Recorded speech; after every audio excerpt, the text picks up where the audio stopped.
صل وسلم على نبينا محمد صلى الله عليه وسلم وآله وأصحابه ومن تبعهم بإحسان إلى يوم الدين. وقال تعالى في القرآن الكريم: أعوذ بالله من الشيطان الرجيم، بسم الله الرحمن الرحيم. ولولا فضل الله عليكم ورحمته لكنتم من الخاسرين. Tuan-tuan para ulama kami, para orang tua kami, bapak-bapak, ibu-ibu, abang-abang dan kakak, alhamdulillah bertahmid kita kepada Allah Subhanahu wa taala atas segala kesempatan yang Allah berikan. Berselawat kepada baginda Rasul sallallahu alaihi wasallam dengan mengucapkan Allahumma shalli ala Muhammad wa ala Muhammad. Tuan-tuan, puan-puan yang saya muliakan, sekali lagi kita bertahmid kepada Allah, bersyukur kepada Allah Subhanahu wa taala atas segala kesempatan dan nikmat yang begitu luas. Nikmat yang begitu luas yang telah Allah berikan, yang telah Allah amanahkan kepada kita. Dan salah satu nikmat yang mungkin sangat jarang kita syukuri adalah nikmat aman. Nikmat hidup di negara yang aman, seperti negara kita di Indonesia, alhamdulillah. Yang dimana 79 tahun yang lalu Allah telah memberikan kita nikmat yang besar, nikmat kemerdekaan. Yang pada hari ini kaum muslimin, seluruh masyarakat di Indonesia memperingati hari kemerdekaan tersebut.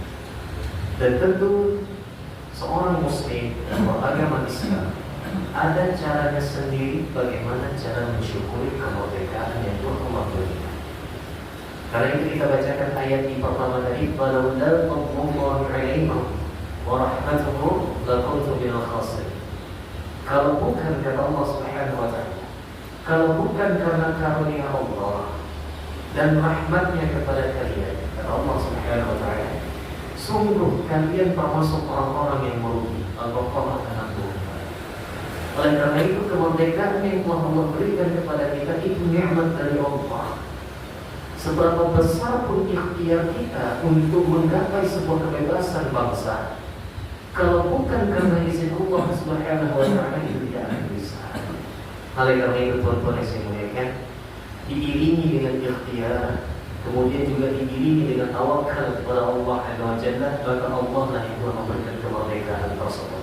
Bahkan di Undang-Undang 1945 di pembukaan di alinea ketiga jelas di situ disebutkan, atas berkat rahmat Allah yang Maha Kuasa dan dengan didorongkan oleh keinginan luhur supaya berkehidupan kebangsaan yang bebas.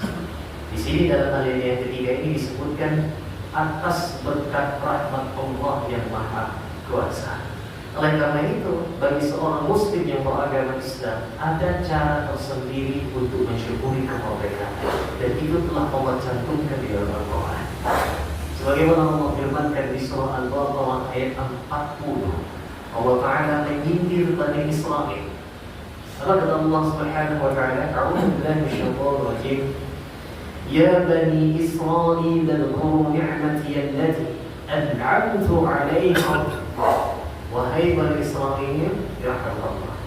Wahai Bani Israel, ingatlah tentang nikmat yang telah Aku berikan kepada kalian.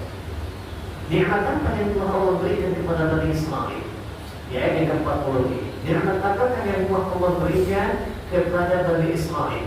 Sekali lagi ayatnya, wahai Bani Israel, ingatlah nikmatku kepada kalian.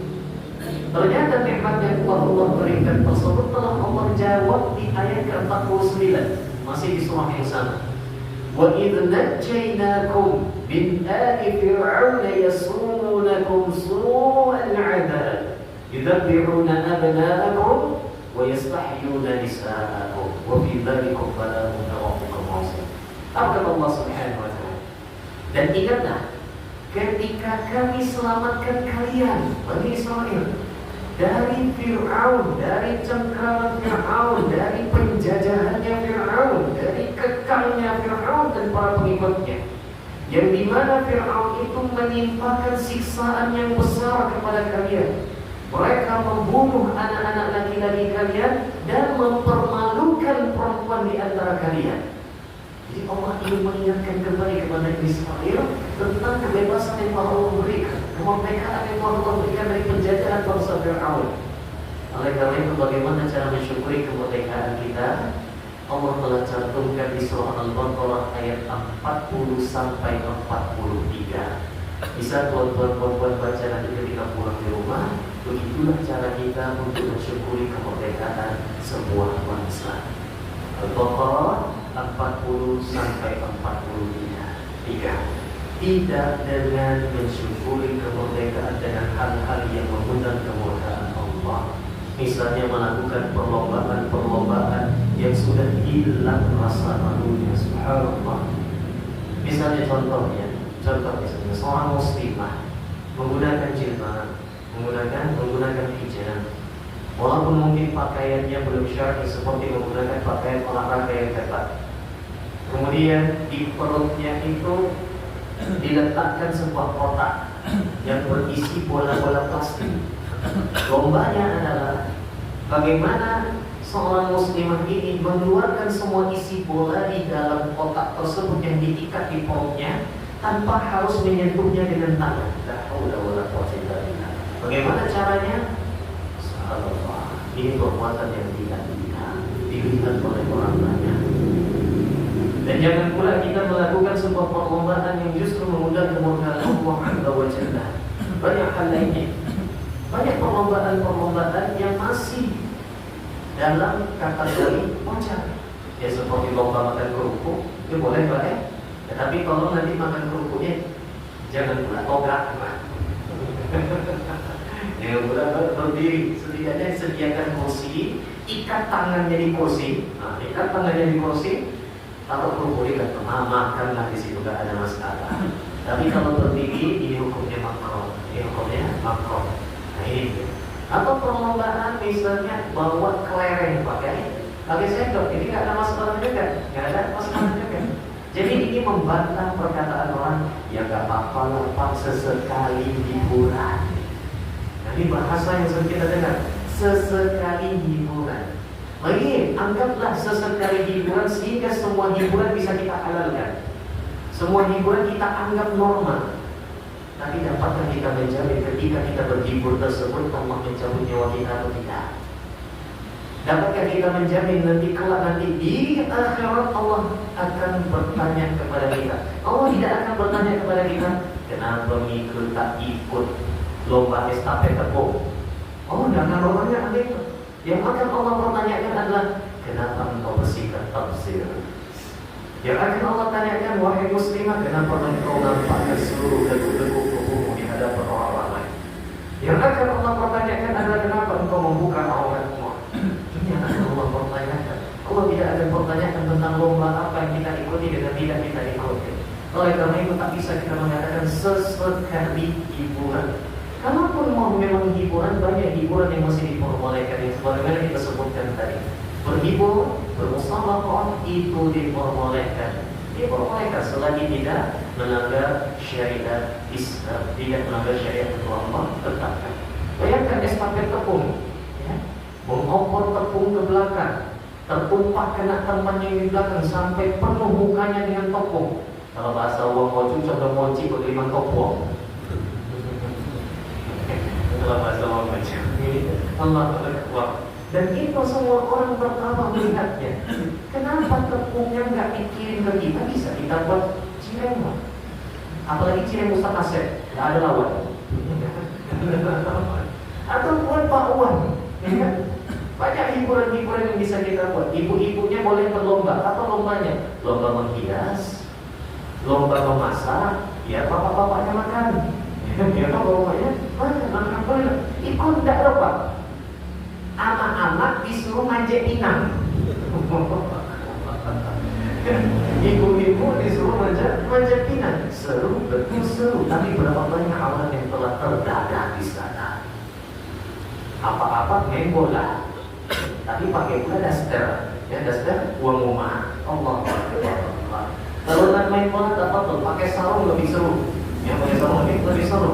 Pakai gamis silahkan. Nah ini dia. Tetapi alhamdulillah sejauh yang saya lihat di Selat Panjang perlombaannya masih di batas wajar, insyaallah. Tetapi kalau sudah di luar wajar, misalnya berjoget-joget dengan orang yang bukan halal untuk dia sentuh, ya, apalagi joget-jogetnya meliuk-liuk tubuh dan lain sebagainya, subhanallah. Nanti kalau ada waktu yang banyak kita akan bahas apa hukum berjoget menari-nari dalam Islam. Jangan langsung curiga ini pasti haram ini. Nah, ya, hukum menari-nari atau ason, hukum menari dalam Islam itu terbagi kepada 3 pendapat. 1 mengatakan makruh, 2 mengatakan mubah, 3 sepakat seluruhnya mengatakan haram kalau dengan syarat-syarat tertentu. Pendapat yang keempat, pendapat saya, hukum menari itu sunnah bagi seorang istri di depan suaminya, depan suaminya, ya, tanpa ada yang melihatnya. Nah, itu sunnah dari seorang, ya. Tapi kalau depan orang ramai, tak haula wala quwwata illa billah. Baik. Daripada buat penasaran, kita bahas tentang hukum menari. Mulai kita bahas. Mulai kita bahas tentang bagaimana hukum menari-nari. Nah, bagaimana tentang hukum menari-nari ini? Hukum berjoget-joget. Nih, tuan-tuan, pertama kita bahas dulu dalilnya. Di mana Aisyah radhiyallahu anha berkata, "Ja'a habasyun yasbinuna bi yawmi 'idin fil masjid." Ada orang-orang Habasyah, mereka sedang menari-nari di dalam Masjid Nabawi, Masjid Nabi, dalam masjid dia menari. Kemudian, fada'ani Nabi sallallahu alaihi wasallam wa wada'tu ra'si 'ala mankibihi. Kemudian Rasulullah memanggil Aisyah untuk ikut menonton tarian orang Habasyah tadi di dalam masjid. Maka aku berada di samping Nabi, aku sandarkan kepalaku di pundak Nabi sampai Aisyah bosan, sampai Aisyah balik. Hadis ini diriwayatkan oleh Imam Muslim. Kalau menurut tuan-tuan, hadis ini menunjukkan kebolehan atau keharaman? Boleh kan? Boleh, karena Nabi tidak mengingkarinya. Nabi membiarkan orang-orang Habasyah menari-nari di mana masjidnya. Nah, ini dia. Oleh karena itu, para ulama berbeda pendapat tentang hukum menari-nari ini. Sekali lagi disclaimer, ya, bagi teman-teman kami yang melihatnya di YouTube, perhatikan baik-baik. Ini bukan pendapat Muhammad Rizki. Saya hanya mengutip pendapat kitab-kitab Arab, kitab-kitab Arab. Kita ambil di kitab Al-Mawsu'ah Al-Fiqhiyah Al-Kuwaitiyah, jilid 23 halaman 10 tentang hukum menari-nari. Fadhahab al-Hanafiyyah wal-Malikiyyah wal-Hanabilah wal-Qaffar. Berpendapat ulama Hanafiyah, Malikiyah, Hambaliyah, dan salah seorang ulama Syafi'iyah yang bernama Imam Al-Qaffal, ila karahat raqsi mu'allilina. Hukumnya menari-nari adalah makruh. Ya, jadi ada 3 mazhab berpendapat hukum menari-nari itu makruh, tidak sampai tingkat haram, hanya makruh saja. Apa alasannya? Dzalika bi anna fi'lahu dana'atun wasafarun. Perbuatan menari-nari adalah perbuatan dana'ah. Dana'ah ini maknanya kata Imam Ibnu Hajar ada 2. Yang pertama maknanya kata Imam Ibnu Hajar, dana'ah ini maknanya perbuatan, ya, apa membahas tadi? Perbuatan rendah. Nah, ini kata Imam Ibnu Hajar. Pendapat yang kedua, dana'ah ini perbuatan para budak. Jadi orang zaman dulu yang menari-nari itu hanyalah para budak saja. Orang merdeka tidak mau dimenari-nari. Ini menurut Imam Ibnu Hajar. Kemudian wa annahu min mustafatil mu'ah, dan menari-nari itu bisa menjatuhkan wibawa, menjatuhkan muruah. Namun berbeda dengan ulama Syafi'iyah. Dalam mazhab Syafi'iyah, wa zahab asy-Syafi'iyyah illa anna raqsa la yahramu wa la yukrahu makruh. Dalam mazhab Syafi'iyah, menari-nari itu hukumnya tidak haram, tidak pula makruh, tapi mubah. Mubah. Nah, jadi agak lega sedikit, agak lega sedikit. Ya, mubah. Hanya saja Imam Asy-Syafi'i membuat syarat bolehnya menari-nari tersebut. Yang pertama syaratnya, anna raqsa idza kathura bihaitsu asqafa mura'at al-harama. Syarat yang pertama, nari itu boleh, tidak sampai haram kalau tidak menjatuhkan harga diri. Terkadang kan ada tari-tarian yang di mana ketika dia menari tak elok untuk dilihat. Nah, ini dia kata Imam Syafi'i. Syarat selanjutnya adalah idza lam yakun fihi takassurun kafi'il mukhannathin. Tariannya, jogetnya tidak lemah gemulai seperti mukhannathin. Apa itu mukhannathin? Seperti tarian perempuan. Atau bahasa lainnya bisa kita terjemahkan seperti laki-laki menyerupai perempuan, yang lemah gemulai. Ya. Lalu tarian yang bagaimana yang dibolehkan oleh Imam Syafi'i? Anna raqsa mujarradu harakatin ala istiqamatin wa wijajin. Yang diperbolehkan adalah tarian yang hanya sekedar gerakan lurus, mereng-mereng. Itu tarian apa? Lurus, mereng-mereng. Ini kata Imam Syafi'i, bukan kata saya malah. Ini kata Imam Syafi'i. Anna raqsa mujarradu harakatin ala istiqamatin wa wijajin. Bolehnya tarian itu hanya sekedar gerakan lurus dan miring-miring. Tarian apa? Kenapa Imam Syafi'i mensyaratkan seperti ini? Tarian orang Habasyah yang tadi disebutkan dalam hadis sahih tadi, tarian Habasyah itu yang di dalam masjid itu ternyata tarian perang. Mereka mengambil tombak, alat perang, kemudian mereka menari di situ. Nah, tuan-tuan yang hobi nonton film bioskop, film orang barat atau dokumenter, pernah nggak melihat suku tertentu ketika mereka megang tombak sambil menari-nari? Jadi itu maksud Imam Syafi'i, tarian itu yang diperbolehkan. Nih, bandingkan dengan tarian-tarian yang ada zaman sekarang, tulang belakangnya macam tak ada lah. Saking lekuknya, saking gemulainya, saking lenturnya, seolah-olah tulang belakangnya sudah hilang. Apa nama-nama tariannya? Subhanallah, tak elok disebutkan. Wajar, Roma Irama pernah berseteru dulu. Gara-gara tarian yang tidak elok untuk dipandang. Nah, silahkan tuan-tuan jawab sendiri dengan hati kita masing-masing. Tarian yang ada di zaman sekarang, apakah tarian yang disyaratkan oleh Imam Syafi'i diperbolehkan, ataukah tarian yang memang disepakatkan oleh ulama kalau sudah ada liuk-liuk lemah gemulainya, membuka syahwat, membangkitkan syahwat bagi yang melihatnya, kemudian debu-debu tubuhnya terlihat, apakah ini masih layak dikatakan makruh? Nah, itu tuan-tuan yang menjawab tentang hukum menari tersebut. Nah, kita langsung masuk kepada pembahasan tentang permasalahan fikih sholat. Mukadimahnya terlalu panjang, ya. Nanti terpancing pula saya membahas hukum dadu, hukum main catur. Nah, itu jangan pancing-pancing. Allah Akbar. Dan jangan suruh nih Pak Rizky ini kalau bilang hukum catur ini pasti haram. Belum tentu. Belum tentu. Di dalam kitab ini sudah saya sediakan ini, ya, tentang perbedaan pendapat ulama tentang syatronij, tentang hukum catur. Tetapi kalau hukum dadu, mayoritas ulama memang mengharamkannya.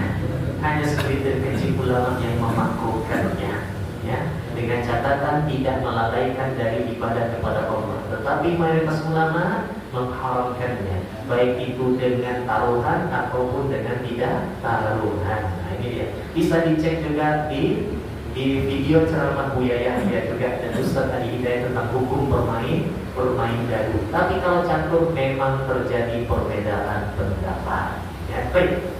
Tuan-tuan yang saya muliakan, kita masuk kepada fikih sholat. Kita sudah membahas tentang bagaimana mengatur sholat dalam sholat. Kita juga sudah membahas apa saja yang diperbolehkan dan tidak diperbolehkan dalam sholat, dan bagaimana cara merapatkan sholat sudah kita bahas insya Allah. Sekarang kita masuk tata cara berdiri dalam sholat. Rasulullah SAW bersabda, "Sholli qa'iman, fa in lam tastati' fa qa'idan, fa in lam tastati' fa 'ala janbi." Salatlah dengan berdiri. Jika tidak mampu, maka duduk. Jika tidak mampu, maka berbaring. Nah, ini dia. Berarti di sini Nabi menegaskan jangan ada istilah meninggalkan sholat walaupun kita sedang di rumah sakit.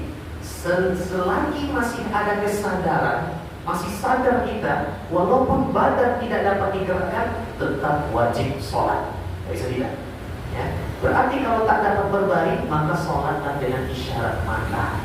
Dengan isyarat mata. Nah, ini dia. Tidak ada istilah pakaian saya bernajis, susah untuk melaksanakan sholat dan berwudu. Tetap sholat dengan pakaian yang bernajis tadi. Allah tetap mewajibkannya karena ini dalam kondisi darurat. Kecuali keluarganya ada yang mampu menggantikannya, ada yang mampu membersihkannya. Tapi kalau tidak ada yang mampu, pas pula di waktu isya, waktu kunjungan sudah habis, maka kita tolong ke suster kalau bisa. Kalau tidak bisa juga tetap wajib sholat. Dan istilah meninggalkan sholat. Bahkan hatta sampai seseorang yang tersesat di gurun Sahara, pakaian yang bernajis, tidak ada air, ya, apalagi dia dalam kondisi junub, tetap wajib sholat, tetap wajib sholat. Tetapi cara wudhunya jangan pula guling-guling di pasir, menggantikan mandi janabah tadi. Bukan guling-guling di pasir, cukup tayamum saja, cukup tayamum saja. Itu menggantikan mandi janabahnya. Nah, ini dia. Jika seseorang masih mampu berdiri, di awal sholat dia masih mampu berdiri, namun jika seseorang masih mampu berdiri, namun dia mudah lelah, mudah kepayahan dalam sholatnya berdiri, namun dia tetap berusaha untuk tetap berdiri, maka boleh baginya tegak dalam sholatnya menggunakan tongkat atau bersandar ke dinding. Boleh. Nah, ini saya dapatkan, ini tulisan saya sendiri dalam kitab yang lagi saya, ya, semoga memudahkan.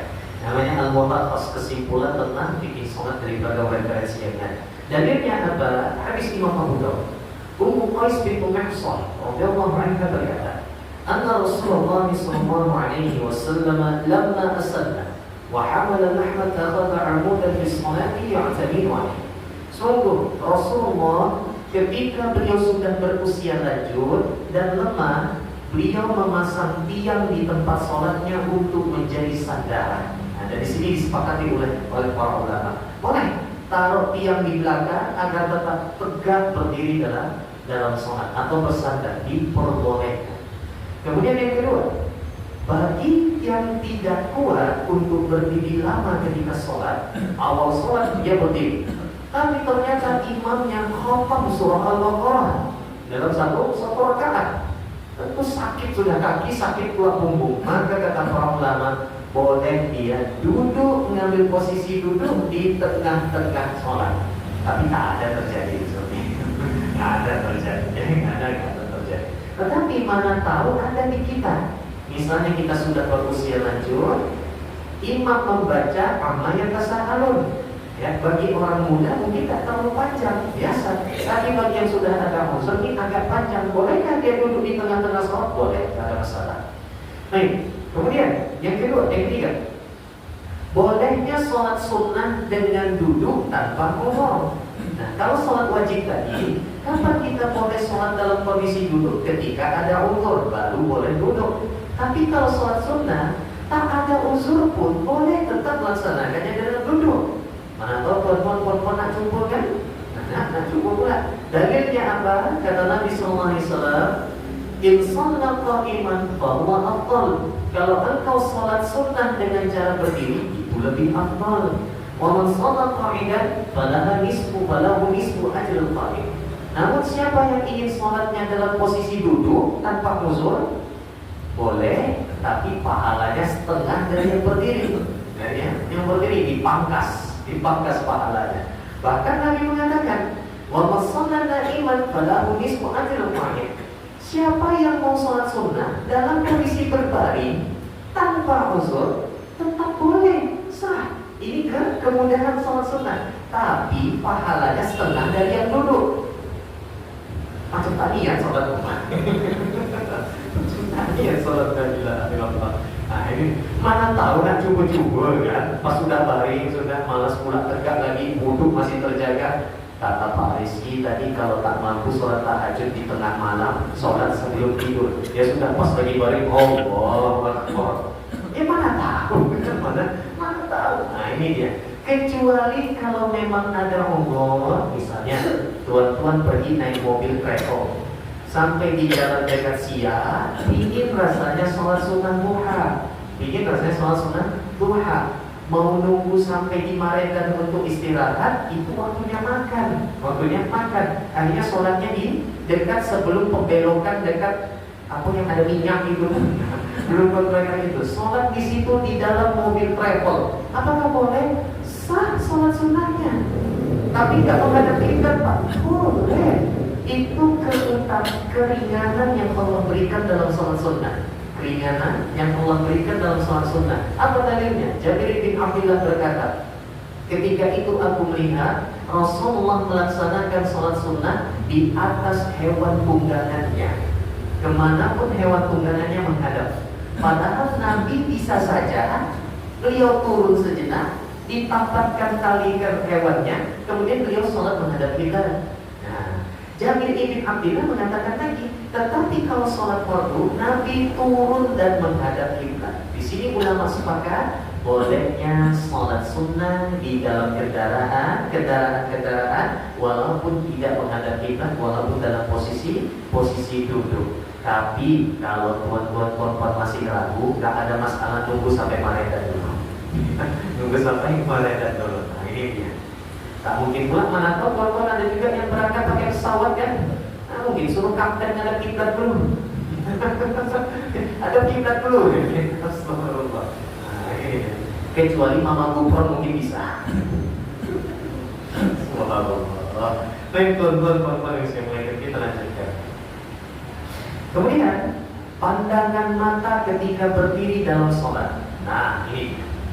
Ada dalil tentang pandangan mata, kemana pandangan mata itu diarahkan ketika kita sholat. Hadis Imam Al-Baihaqi, Anas bin Malik pernah bertanya, ya Rasulullah, aina aqa'u basari fi sholat? Ya Rasulullah, kemana aku letakkan pandangan mataku ketika aku sholat? Maka Nabi menjawab, inda mauqi'i sujudi ya Anas, yaitu arahkan pandanganmu di tempat sujudmu. Hanya saja sayang seribu sayang, hadis ini dhaifun jiddan, karena terdapat di dalam rawinya Ar-Rabi' ibn Qadha statusnya matrukul hadis, hadisnya ditinggalkan, nggak bisa dipakai. Dan juga di dalam rawi hadis ini ada Nasr bin Ahmad yang statusnya dhaif. Baik, ada dalil yang lain di mana Rasulullah SAW ketika sholat tidak memadam kecuali di tempat sujud. Hadis ini riwayat Imam Ibnu Abi Adi.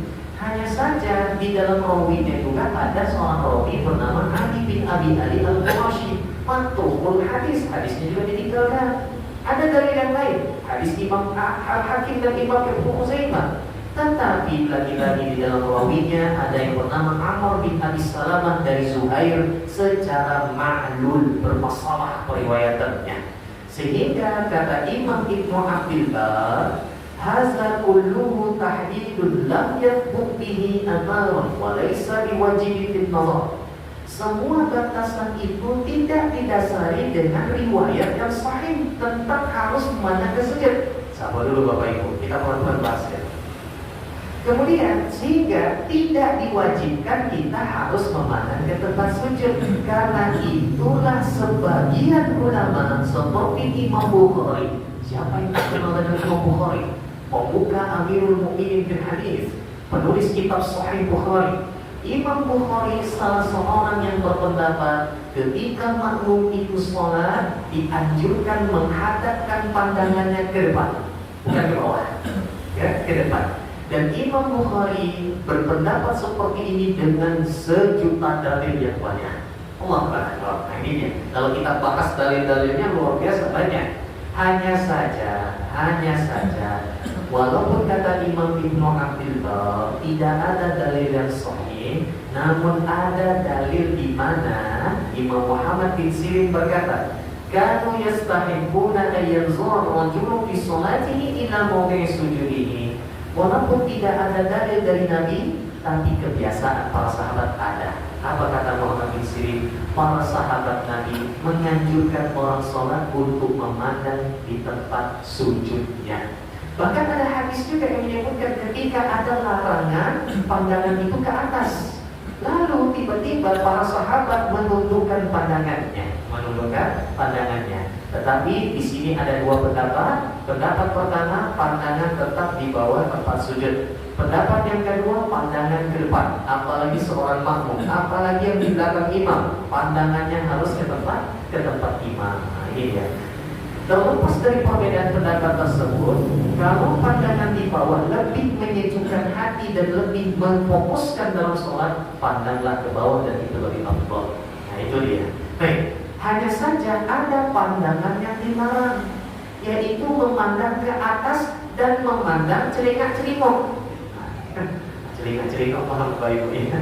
Maksudnya itu melihat ke kiri ke kanan tanpa kebutuhan. Nengok. Nah, ini dia dalilnya apa saja?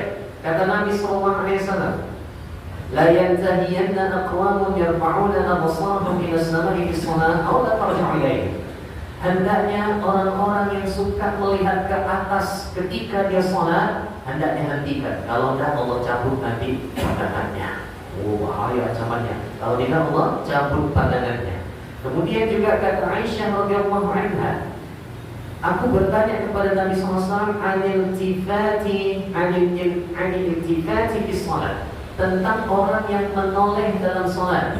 Maka kata Nabi SAW, huwa ikhtilasun yakhtalisuhu syaitan min sholatil 'abd.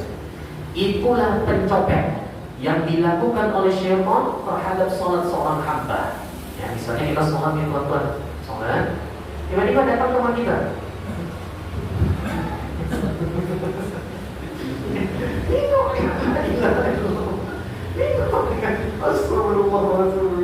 Ini pencopet dalam sholat. Ini pencopet dalam sholat. Jangankan melihat seperti ini saja, terkadang kita sholat Allahu Akbar, teman kita datang, siap pun gak jadi samping. Matanya berusaha melihat ke samping itu. Allahu Akbar, ini saja sudah makro-makromnya ya, makro-makromnya apalagi sampai tergerak seperti ini. La haula wala quwwata illa billah. Tetapi ada dalam kondisi diperbolehkan. Kalau ada uzurnya, ya kalau ada uzurnya diperbolehkan. Apa saja uzurnya? Yang saya ketahui salah satu uzurnya adalah ketika misalnya ada orang yang memang dimandatkan untuk berada senantiasa di saf belakang imam karena hafalannya banyak. Tiba-tiba suatu waktu dia terlambat sehingga di saf belakang imam ini diisi oleh orang lain dan dia berada di ujung sana. Tiba-tiba imam lupa sebuah bacaan dalam ayatnya. Maka orang yang berada di ujung tadi, dia melihat ke kiri untuk memastikan yang belakang imam ini bisa nggak dipercaya untuk membetulkan bacaan imam. Kalau bisa dipercaya, maka dia nggak perlu menjawab.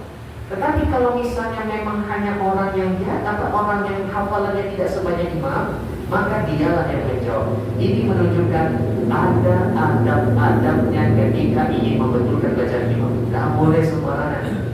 Gak boleh yang membetulkan itu langsung orang di saf kedua. Gak boleh juga yang membetulkan itu orang yang di saf pertama tapi berada di ujung.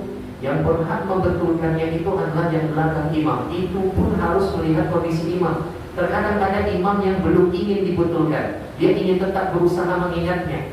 Maka mungkin ada video-video yang memberikan isyarat seperti ini. Dia salah bacaannya, mau dibetulkan oleh makmum di belakang, tapi dia memberi isyarat seperti ini. Nanti dulu. Aku nak ingat-ingat dulu hafalanku. Nah seperti itu. Ini menoleh yang diperbolehkan. Menoleh yang diperbolehkan. Termasuk menoleh yang diperbolehkan. Kita sholat, tiba-tiba ada yang menjalar di sini. Tak mungkin pula kita tak lihat Pak. Ya ada ular. Ada ular. Ini jalannya menoleh. Pijak sepak pun boleh. Atau bergeser ke kiri pun diperbolehkan. Ini gerakan yang diperbolehkan dalam sholat. Posisi kaki ketika berdiri bagaimana? Baik. Abu Abdillah berkata, "Allahu ra'a rajulun qad safa baina qadamayhi qala akhta as-salah wa law rawaha bainahuma kana ajaba ilayya." Di sini berdiri.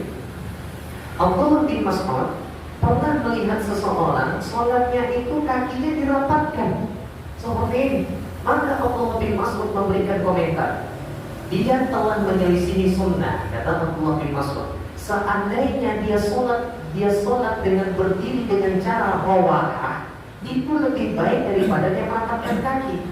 Rawahah itu berdiri yang bagaimana? Mungkin tuan-tuan masih ingat. Rawahah itu berdiri seperti ini. Allah. Berdiri dengan tumpuan satu kaki saja. Ini berdiri rawahah, walaupun ini makruh hukumnya. Tapi Abdullah bin Mas'ud ingin mengatakan rawahah lebih baik daripada dia merapatkan kakinya. Nah, itu maksud konteks dari Abdullah bin Mas'ud. Walaupun rawahah seperti ini makruh hukumnya. Ini makruh. Walaupun kalau ada yang berdiri seperti ini tetap sah sholatnya. Tapi masa ini sholat macam ini? Macam kayak nonton konser ini pun ya tegak saja seperti ini. Nah, itu dia. Bagaimana posisi jari jemari kita? Maka di sini dianjurkan semuanya afdalnya menghadap ke kiblat, Jadi dianjurkan kaki itu lurus seperti ini, kuku dihadapkan ke kiblat. Hanya saja ini tidak terlalu ditekankan. Nah, ini dia. Jadi dalam fikih sholat kita nggak boleh berkeras-kerasan, tetapi kita juga menginginkan sholat kita yang terbaik insyaallah. Jadi kalau ada yang mampu seperti ini, tafadhol, ini lebih disukai. Tapi kalau ada yang tetap tegak seperti ini, ya sudah, tidak ada masalah. Tidak ada masalah. Ini pun juga tidak dosa. Hanya kurang afdol saja. Karena afdol kata para ulama semuanya dihadapkan ke kiblat. Baik, kita lanjutkan contoh yang saya muliakan. Tata cara bertakbir. Pertama, ada tata cara bertakbir yang pertama, bertakbir dengan telapak tangan yang terbuka. Abu Hurairah radhiyallahu anhu berkata, "Kana Rasulullah sallallahu alaihi wasallam idza dakhala fi shalat rafa'a yadayhi maddan." Rasulullah kalau beliau memulai takbir dalam salatnya, beliau mengangkat kedua tangannya dalam kondisi terbuka. Terbuka. Kemudian jari telapak tangan tidak merapat dan juga tidak melebar. Ya, yang sedang-sedang saja. Yang sedang-sedang saja. Diingat saja. Nah, ini dia. Perlu kita juga memberikan masukan. Ada sebagian teman-teman kita yang ketika takbirnya telapak tangannya itu enggak contoh seperti ini. Ini dia. Ya, ini juga menyelisihi sedikit. Yang tepat adalah seperti ini, dinampakkan tangannya, ditampakkan telapak tangannya. Hanya saja, sekali lagi saya katakan, kalau ada di antara kita yang takbirnya masih seperti ini, jangan juga disalahkan. Karena kenapa? Lagi-lagi persaksian Imam Ibnu Abdul Bar, tidak ada dalil yang tegas di mana Rasulullah menghadapkan telapak tangannya ke kiblat. Hanya ada dalil yang umum. Apa dalilnya? Surah Al-Baqarah, "Fawalli wajhaka syatra Masjidil Haram." Hadapkanlah wajahmu ke Masjidil Haram. Dari dalil ini, para ulama mengambil istinbat hukum afdalnya semuanya ditampakkan ke Masjidil Haram. Termasuk Imam Bukhari. Dalil inilah yang menjadikan beliau berpendapat mata pun hadapkan ke kiblat, jangan ke bawah. Nah, ini kata Imam Bukhari rahimahullah taala. Jadi afdalnya telapak tangan dihadapkan ke kiblat, bukan kukunya. Bukan kukunya, tapi telapak tangannya. Tetapi sekali lagi, kalau ada saudara kita yang seperti ini, jangan disalahkan karena ini juga tidaklah dosa. Tidaklah sebuah dosa. Baik, kita lanjutkan. Posisi takbir boleh setinggi pundak, boleh sejajar atau telinga. Pilih antara dua. Misalnya sholat zuhur kita, Allahu Akbar, boleh. Nanti sholat asar, Allahu Akbar, boleh. Apakah ini termasuk dari mencampur adukan beragam pendapat yang ada? Memang guru kami Ustaz Abu Somad, beliau memang melarang seperti ini.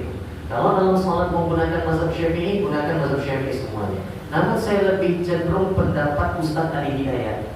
Ya, yang diperbolehkan itu mengambil beragam pendapat adalah pendapat yang rojeh, pendapat yang hati-hati, pendapat yang kuat kita campurkan jadi satu, itu masih diperbolehkan. Yang tidak diperbolehkan adalah mengambil pendapat yang sesuai dengan hawa nafsu kita. Sesuai dengan hawa nafsu kita campur jadi satu. Contoh, misalnya kalau dalam sholat sedekap kita karena lagi malas, Allah Walaupun ada ulama yang berpendapat boleh, ya, tapi dicampur-campur karena ikut hawa nafsunya, lagi malas. Allah, Bismillahirrahmanirrahim, Alhamdulillahirrahmanirrahim. Tidak membaca doa istighfar, walaupun sunnah, ya, dia ngambil yang wajib-wajib semuanya karena lagi malas. Besoknya seperti ini lagi. Ini mengambil pendapat yang seenaknya saja. Ini seenaknya saja. Tetapi kalau dia mengambil pendapat, Allah, ini boleh, ini boleh, ini boleh, ini boleh, ya. Tetapi ambillah pendapat yang dimana kita menampakkan kesungguhan kita kepada Allah dalam beribadah. Hanya saja tidak boleh berkeras-kerasan. Teman-teman kita yang mengambil pendapat ini, jangan pula menyalahkan teman-teman kita yang mengambil pendapat yang seperti ini. Nah, ini dia. Karena itu jujur perlu kita sampaikan juga. Mungkin tuan-tuan sering saya sebutkan namanya. Syekh Al-Albani rahimahullah ta'ala membuat sebuah kitab namanya Sifat Salat Nabi, di mana kitab ini ternyata juga dikritik oleh ulama Arab Saudi. Salah seorangnya adalah Syekh Bakar Abu Zaid, mufti di Mekah. Ketika telah sampai kitab Sifat Salat Nabi ini, maka ketika Syekh Bakar Abu Zaid mentelaahnya, ini terlalu memaksakan sebuah satu pendapat. Maka Syekh Bakar Abu Zaid membuat sebuah kitab khusus untuk mengkoreksi kitab Syekh Al-Albani tadi. Namanya La Jadi, tidak ada yang baru dalam sholat kita. Tidak ada yang baru dalam sholat kita. Nah, itu dia. Jadi ada bersikap lemah lembutlah dalam perbedaan pendapat dalam sholat. Sebagaimana yang pernah kita bahas juga tentang merapatkan saf sholat juga.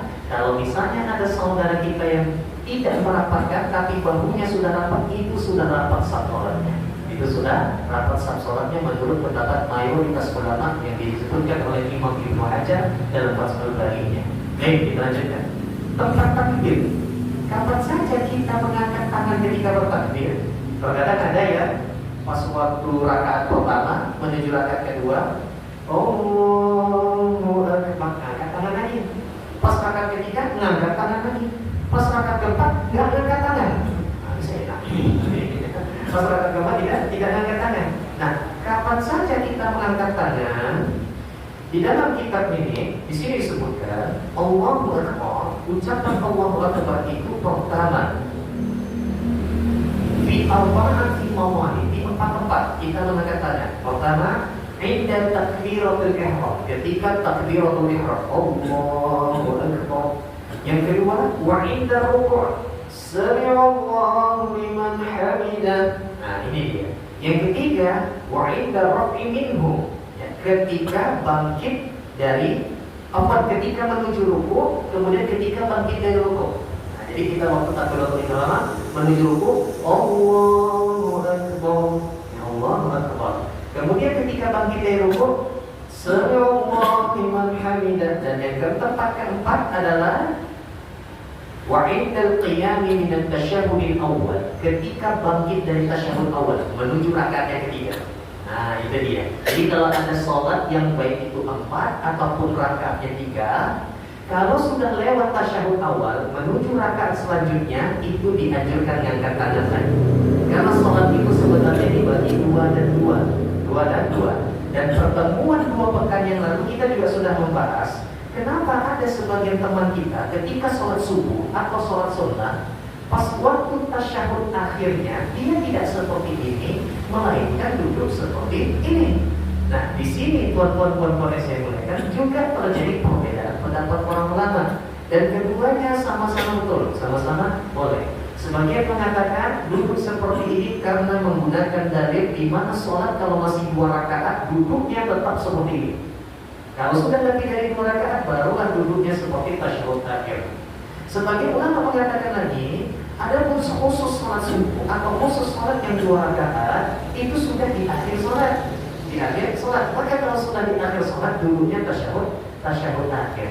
Intinya kedua-duanya itu sama-sama betul dan boleh dipakai, dan itu perbedaan pendapat yang keduanya harus toleransi. Sama juga ketika kita bangkit dari sujud. Ada yang harus duduk dulu, ada yang langsung berdiri. Sebagian orang mensunnahkan duduk dulu. Misalnya seperti ini. Allahu Akbar.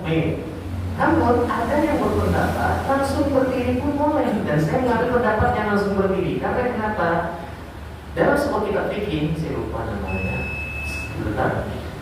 Rasulullah, beliau ketika masih muda, beliau dari wudhu sujud menuju berdiri itulah tanpa duduk istirahat, karena beliau masih fit, masih muda. Tapi ketika beliau sudah lanjut usia, baru ada duduk istirahat. Ya. Nah, jadi di sini kita tidak boleh berkeras-kerasan dalam hal fikih sholat selagi masih bisa ditoleransikan. Karena itulah kita mengambil tema tentang fikih sholat agar setidaknya menjadi hati kita lebih lapang lagi. Dan insya Allah sholat yang tuan-tuan laksanakan, insya Allah tidak ada kekeliruan. Fikih ini kita bahas untuk menambah wawasan-wawasan kita saja, insya Allah ta'ala. Demikian yang dapat saya sampaikan. Lebih dan kurang saya mohon maaf.